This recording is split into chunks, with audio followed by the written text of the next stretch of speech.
এই আচারটার কালারটা যেমন সুন্দর হয়েছে, খেতে তেমনই টেস্টি হয়েছে। তো আসসালামু আলাইকুম। আজকে আমি আপনাদেরকে দেখাবো জলপাই আচার বানানো। জানি অনেকেই পারেন, কিন্তু এমনও নতুন রাঁধুনি আছে তারা আসলে পারে না কিভাবে কি করবে।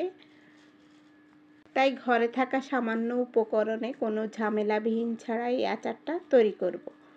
তো আমি এখানে 1 কেজি পরিমাণ জলপাই নিয়েছি। ওগুলিকে পরিষ্কার করে ধুয়ে একটা পাতিলে পানি গরম দিয়ে দিলাম। পানিটা ফুটে আসলে জলপাইগুলি সিদ্ধ হতে দিব। আর এক পাশে এদিকে আমি 5 ফোড়ন টেলে নিব। 5 ফোড়নগুলো আপনি এমনভাবে টালতে হবে যেন একদম ঘ্রাণ বের হয়ে আসে। ঘ্রাণ বের হয়ে আসলে বুঝবেন আপনার 5 ফোড়ন টালা হয়ে গেছে। তারপর এখানে আমি এগুলি এই যে গুঁড়ো করে নিলাম। 5 ফোড়ন গুঁড়ো শেষ। এদিকে আমার জলপাইগুলো সিদ্ধ হয়ে গেছে এবং হালকা একটু পানি ঝরে গেছে। এখন আমি এগুলিকে এভাবে আস্তে আস্তে করে হাত দিয়ে ভেঙে নিব। আচারটা একদম গলেও যাবে না, আবার একদম গোটাও থাকবে না, এমন পর্যায়ে ভেঙে নিয়েছি। তো পাতিল দিয়ে দিলাম। পাতিলে 1 কাপ পরিমাণ তেল দিলাম, 2টা শুকনো মরিচ ও 1 টেবিল চামচ রসুন, 1 টেবিল চামচ আদা দিয়ে আমি একটু কষিয়ে নিব। তারপর ভেঙে রাখা সমস্ত জলপাইগুলো দিয়ে দিব।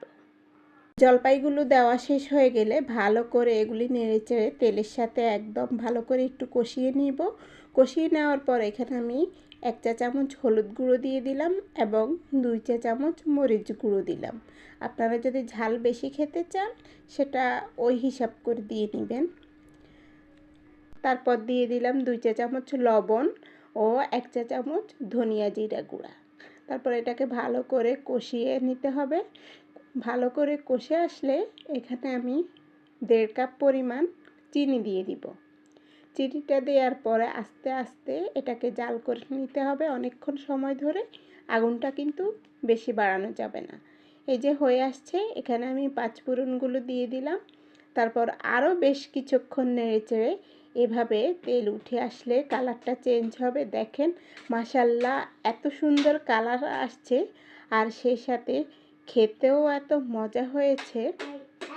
আসলে আচার বানাতে একটু খুব বেশি ধৈর্যের প্রয়োজন হয়।